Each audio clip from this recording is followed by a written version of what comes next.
My Propex has run out of gas on the main tank, so what I wanted to know is if I could hook up this Coleman tank, this 1 pounder, to the extender stay and see if the furnace would light, and lo and behold, it did. It works.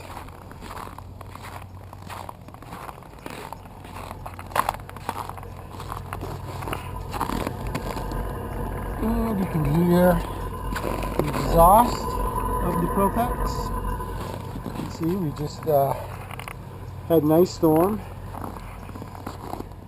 Not much fun, especially after losing power and really no place to get warm.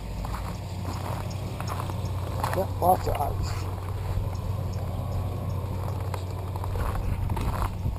I'm glad to know that the 1 pounders will work with the Propex if I get stuck not having any gas.